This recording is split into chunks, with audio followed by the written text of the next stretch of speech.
देखो गुरुदेव श्री क्या कहते हैं, सुभाषुभ भाव हीनादिक हो, परलक्षी ज्ञान का हीनादिक विकास हो, उसे ही आत्मा मानता है। माने हम मानते हैं कि यही मैं हूँ, परंतु अंदर जो परमात्म स्वरूप, अब देखो इनसे दृष्टि हटाओ, इनसे भेद ज्ञान करो, क्या वास्तव में संयोग मेरे हो सकते हैं? क्या मैं इनका स्वामी हो सकता हूँ? क्या ये सदा काल मेरे साथ रहेंगे? क्या ये पहले मेरे थे और आगे भी क्या मेरे रहेंगे? ये तो क्षणिक संयोग है भाई। ट्रेन में यात्रा करते समय कुछ लोग हमारे साथ में हमारी सीट पर बैठ जाते हैं, तो क्या वो हमारे हो जाते हैं? क्या हम उनके हो जाते हैं? नहीं होते ना, सच्ची बात है, नहीं होते। अपना अपना स्टेशन आता है और उतर जाते हैं। ऐसे ही हम और तुम सबको लगता है अभी आपका किसी का आयु क्रम पूरा होगा, आप चले जाओगे, इस मंदिर में जगह खाली हो जाएगी, आपका स्टेशन आ गया, आप उतरो। वो ऐसा ही है ना। लेकिन अपन तो ऐसे पकड़ के बैठते हैं कि हम तो यहीं रहेंगे, ऐसा है नहीं, बिल्कुल व्यवस्था नहीं है यहाँ। 100% कब पर्याय छूट जाए कोई पता नहीं। इसलिए जैसा हो जो हो, अपने को आत्मा देखो, पर्याय दृष्टि से मत देखो। एक बात हो गई तो देखो, समझ, ध्यान से समझना, वेद ज्ञान करते हुए चलें। शरीर क्या मैं हूँ? नहीं है। संयोग क्या मैं हूँ? मैं नहीं हूँ। ये संयोग भी चले जाते हैं और मैं रहता हूँ। इस शरीर की अवस्थाएं बदलती रहती हैं, बचपन, जवानी, बुढ़ापा, इस शरीर की अवस्थाएं तीनों बदलती हैं। लेकिन मैं उसके अंदर उस अवस्थाओं को देखने वाला, अंदर कोई ज्ञायक तत्व, आत्म तत्व मौजूद है ना, जो उन अवस्थाओं को देखता। अच्छा बताओ, शरीर के बूढ़े होने से आत्मा बूढ़ा होता है क्या? देखो आप ये बोलते भैया शरीर बूढ़ा हो गया, लेकिन आप तो अंदर जवान ही रहते हो। तो अंदर तो कोई ऐसा तत्व है ना जो शरीर की अवस्था से प्रभावित नहीं हो रहा है। अगर शरीर बूढ़ा होता तो आत्मा भी बूढ़ा हो जाता, लेकिन आत्मा बूढ़ा नहीं होता, वो तो ज्यों का त्यों है। इसलिए तो समझ में नहीं आता कि अंदर तो चेतना ज्यों की त्यों है और बाहर अब शरीर काम नहीं कर रहा।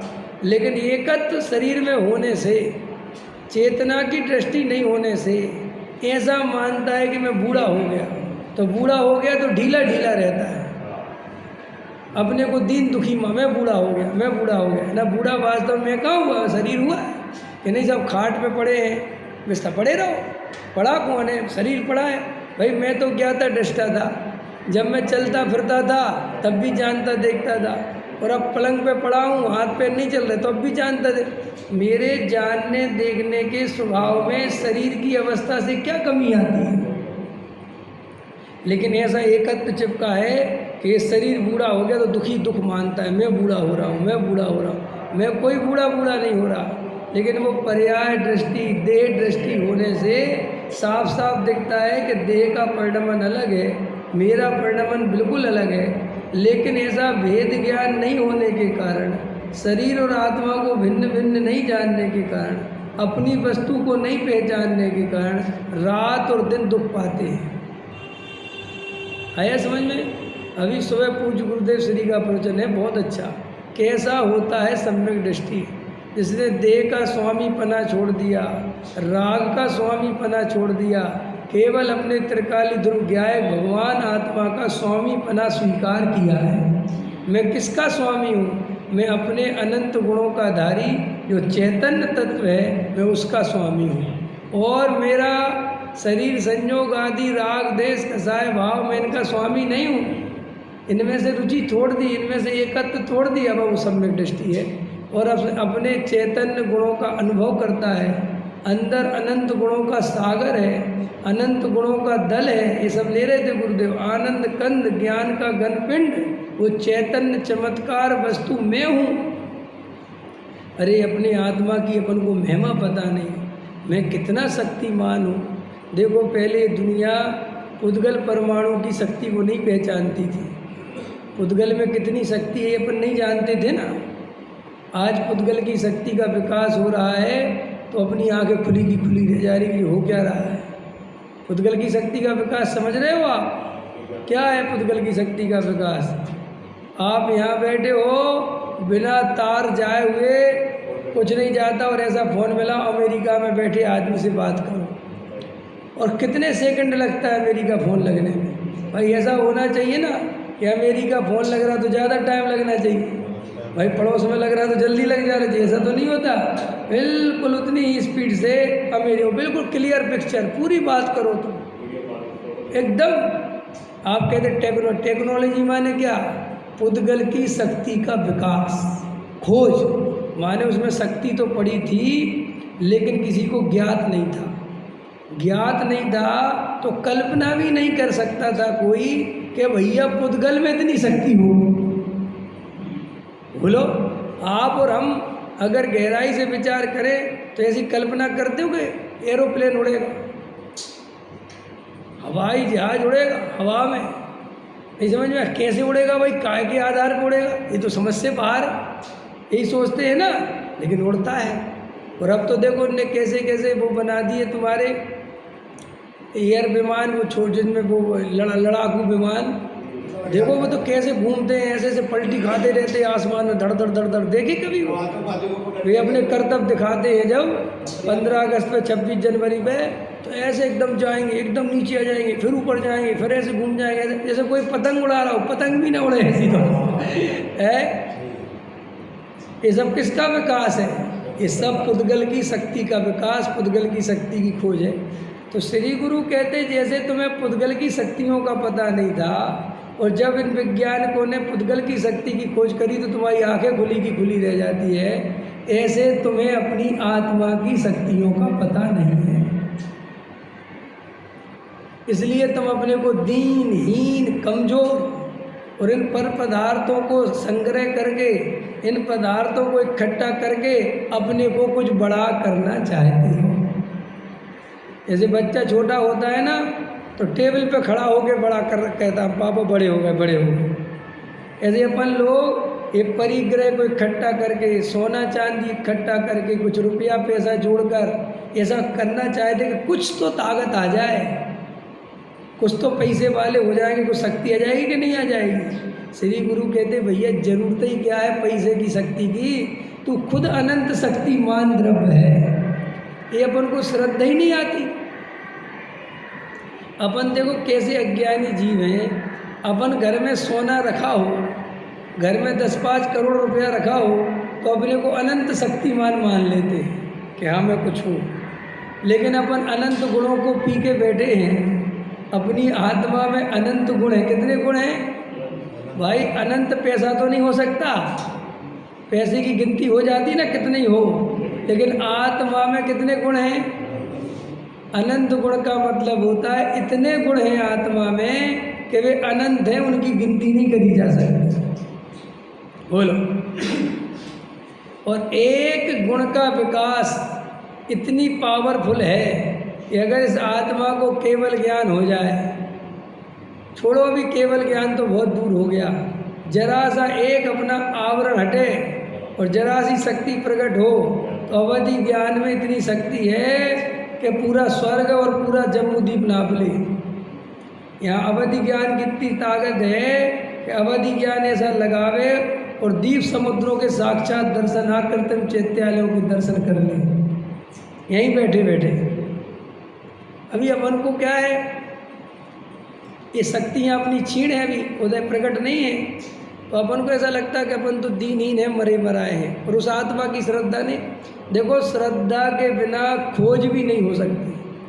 देखो वैज्ञानिक जो खोज करते हैं ना, वैज्ञानिकों को ये अनुमान ज्ञान हो जाता है कि इसमें शक्ति है।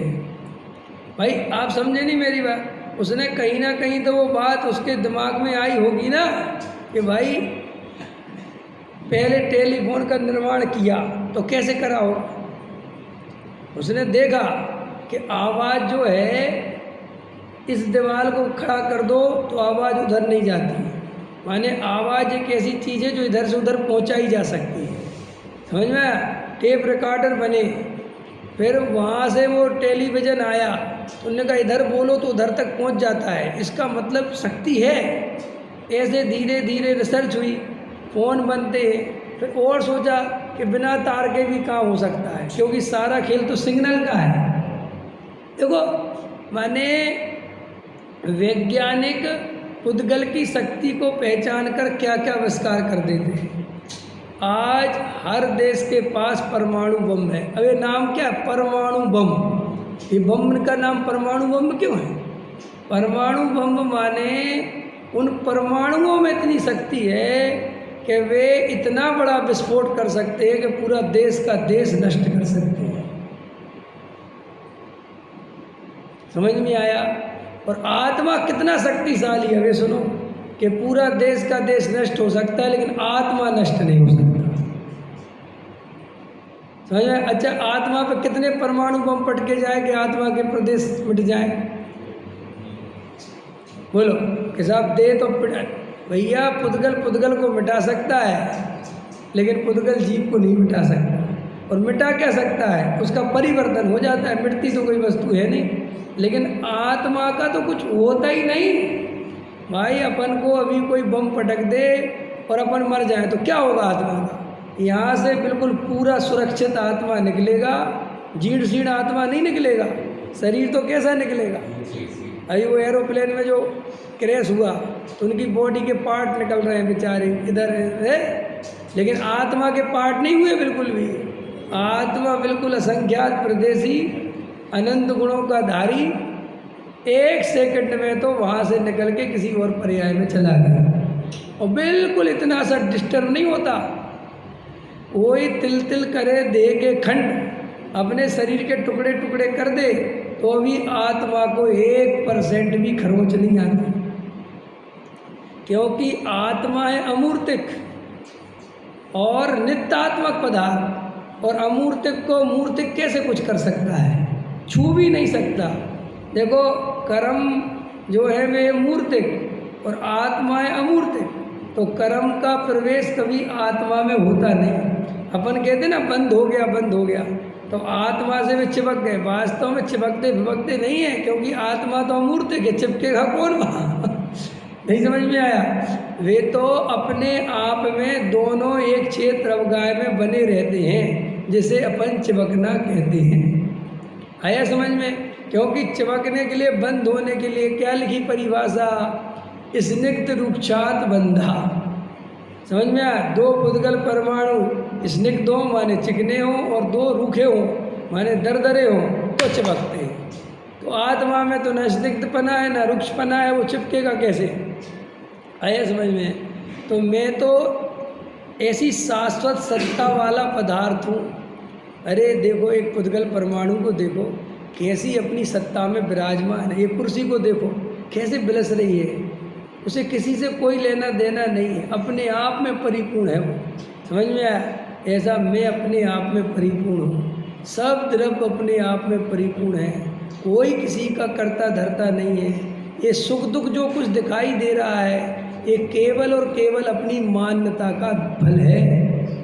अगर अपनी ये मान्यता हो जाए कि मैं तो शाश्वत त्रिकाली ध्रुव ज्ञायक तत्व हूँ, जानना देखना मेरा स्वभाव है, पर पदार्थों से मेरा कोई संबंध नहीं, जैसा प्रत्येक द्रव्य अपने अपने स्वभाव से परिणमित होता है ऐसे मैं भी अपने स्वभाव से परिणमित होता हूँ।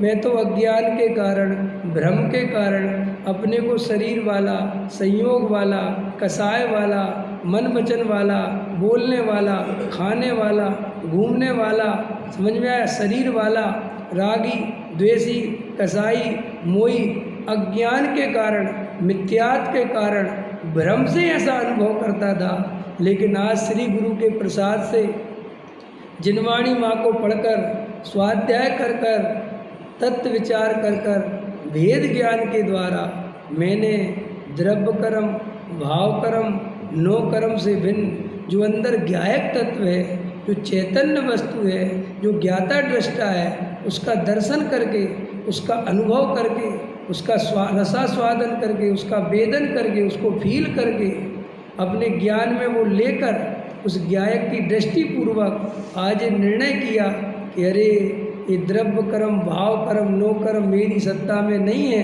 मैं तो इससे भिन्न बिल्कुल चैतन्य तत्व हूँ। ऐसा जो जीव श्रद्धान करता है वो उसी समय सम्यक दृष्टि